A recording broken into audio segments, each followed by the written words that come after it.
Hi, I have a Singlecut IPA that I've never had before called Does Anybody Remember Laughter? The IPA. And it's 7.2%, just like Moshuggy Soul Bender. And the blurb on the side is the same basically as all of them, except it does say that it's in a Pacific Northwest hops, totaling at 122 IBUs. On their website it said 100. They always seem to be not quite that bitter, but more bitter than most of the Northeast hazy, juicy beers. They just pack a lot in these Singlecut beers. They're not always, but usually really fruity and really dank and really citrusy and pithy and bitter, and all that rolled into one. This was bottled on the 21st of March, right? Yeah. So then it's gonna be, I guess, exactly 2 weeks old, I think. And it looks like it's not crazy hazy in there. But that can be deceiving. And it might be one of the last IPAs that I have from them in a bottle. I think they're switching to cans. And hopefully the cans actually get up here in large numbers, because only a few places have been able to get cans in the Boston area, and I can smell this already. They said it was gonna be herbal dank resin galore with pineapple and stone fruit and citrus spice on their website. They didn't tell me the specific hop varietal, so I will have to guess on that.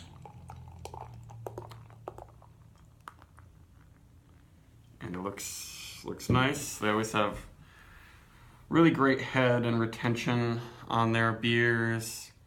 There's never really anything messed up with the carbonation or the appearance, it seems, with their stuff.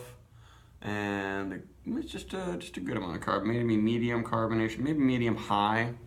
And it's not ultra hazy. You can sort of tell my fingers behind there, but there could be a little bit more haze and sediment on the bottom. The head is really beautiful. I gotta figure out a way to get a better picture of the head, because my lighting always messes it up in there. But it's finely bubbled with some big soapy bubbles, but you can tell it's gonna stick around a lot. Looks very creamy. And this is a very citrusy one. Very fresh. Plenty of lemon in there, actually. Lemon and candied lemon, lime, and orange are in there. Big. I wouldn't say it's huge in pineapple. I mean, yeah, I guess so, but it's not quite full on just tropical fruit and syrupy canned peach aroma or anything. Light spice, but it smells like a lot of just like kind of Jolly Ranchers flavors are going on here, and the head is still sticking around beautifully. Already getting some lacing in there, and a hint of spice. I'm not getting too many green herbal notes actually at this point, but I like that aroma a lot.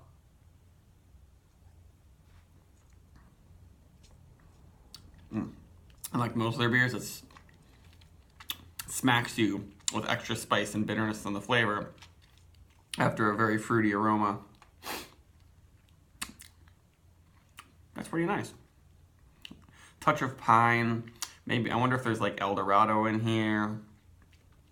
And they might throw in, there might be some Centennial happening too.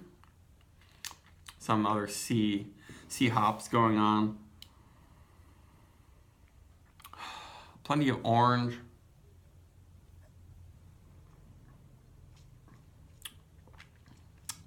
Yeah, it's a pretty full mouthfeel for not being that murky of a beer. It almost, I guess it's not quite as clear as Sip of Sunshine, but reminds me of that a little bit.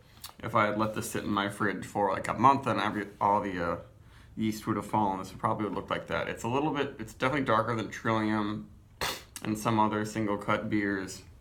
They do mention soft malt in there, so I don't know if they have just a dash of some darker malts in there, but I feel like that's turning it to I don't know, it's got a little bit of a toastiness going on that maybe makes me think more of an orange flavor for some reason than pure tropical fruit.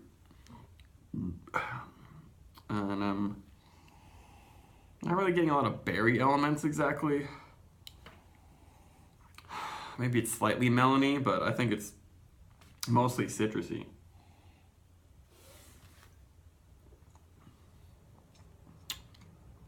And yeah, I wouldn't describe it as being very onion, garlicky, dank in those ways. It's definitely resinous. It's just like a pure resin quality that reminds me of, you know, some more West Coast style IPAs.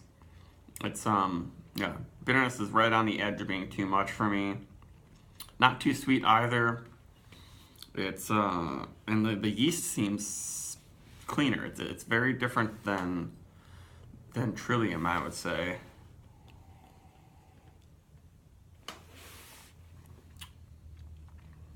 Well done, but just a little bit more of a West Coast thing, considering they're using only American hops, and I think there's some different ones than it's definitely not your normal Citra Mosaic thing going on here.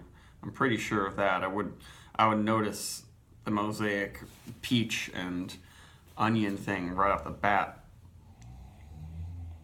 I think there's some Mosaic in the Moshugi Soulbenda and probably some Galaxy or something in that one, but this one, without the Southern Hemisphere hops, it's pretty citrusy. And I bet if this aged a little more, I'd get more pine. Starting to get some more woody resin, maybe slight pine developing.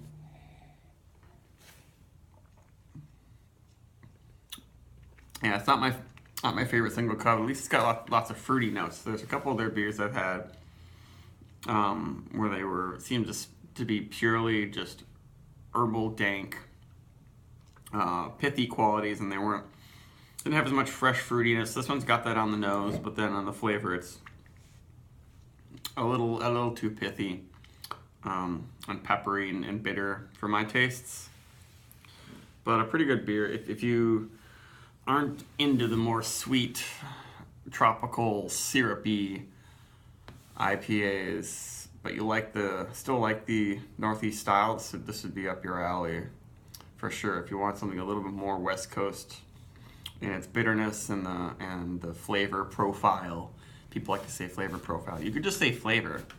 That's what I try to do with the vocabulary, is weed out some of the meaningless words that people use in beer a lot, and make it just a lot of really specific descriptors so you can understand what I'm talking about when I'm talking about this beer. Like rustic is something that people use a lot. I was at a wine tasting recently, and the taster was like, "This is a very rustic wine. Like, what do you mean when you say rustic?" And he was like, "Well, you taste it, and you tell me." So that's kind of how he played the game. But that was some Chianti where it was, I guess, the acidity and the really woody tannic quality of it is what made it rustic to him or to me. But you gotta be specific and figure that out, and that's what I try to do in these reviews. So I'd give this one probably not a great score. It's really well made. And now I'm getting a lot more of the herbal, grassier, pineier, woodsier things going on. I'm getting my nose deep in there. It's warming up. This is a little bit too cold. Oh yeah, now I'm getting a little bit of a sweaty near garlic thing happening. It's interesting, especially once the IPA gets all over my face and my palate. Yeah, it's not nearly as fruity as it was at starts, and this is kind of what, if you listen to a lot of my other reviews with IPAs, this is what I always describe happening. It's like, oh, it smells so fruity and nice, and then I get deeper into it warms up, and it loses that But if you want, it's still an intense, fruity, bitter, in-your-face, hop bomb experience with this single cut beer, just like all there. So it still has that single cut quality, and it's over 10 minutes in my review, so I should give it up now. Yeah, 82 or something like that, whatever.